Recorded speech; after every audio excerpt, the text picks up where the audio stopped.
During a Senate Judiciary Committee confirmation hearing, Senator Amy Klobuchar questioned Jennifer Mascott, nominated to the Third Circuit Court of Appeals, about her views on presidential power, specifically asking whether President Trump has the authority to act without constraint. President Trump has claimed, quote, I have an Article 2 where I have the right to do whatever I want as president, end quote.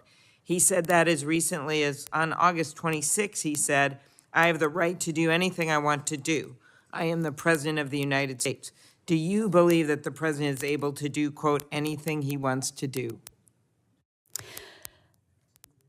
Senator Klobuchar, of course, it's not for me to comment on individual, statements really by anyone else. The matter of presidential discretion, as this body knows, within Article 2 in the executive power, there are a number of responsibilities that the executive has within which the executive has full discretion. Okay. I'm just asking you if you think under our Constitution, the president has the right to do anything, as he said, he wants to do. Well, I suppose it depends. I don't know. I suppose it depends on the context of the remarks. Is kind of it was with respect my point. If we're talking about a pardon decision, if we're talking about nomination decisions, there are many ways in which the president has full discretion. But you will not say that he doesn't have the power to do whatever he wants to do under the Constitution. He said anything he wants to do. He said the right to do anything I want to do. That's what he said. Well, Senator, I guess I'm saying that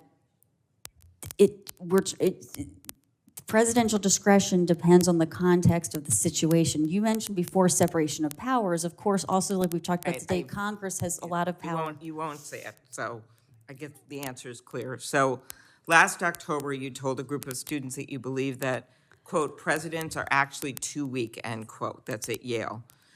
The president has unilaterally frozen appropriated funds, shuttered congressionally created departments, attacked the independence of the Federal Reserve and agencies Congress set to be independent, refused to put Democratic commissioners on independent commissions, imposed costly tariffs, detained individuals without due process, and gone after universities, law firms, and journalists.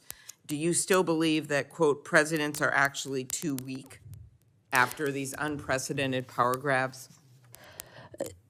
So, Senator, without commenting on a lot of various actions and current issues that might be before the courts or currently are, my recollection of the context of the statement that you quote was that it was a conversation about presidential supervision. For more congressional news, stay tuned to Congress Clips, and thanks for watching.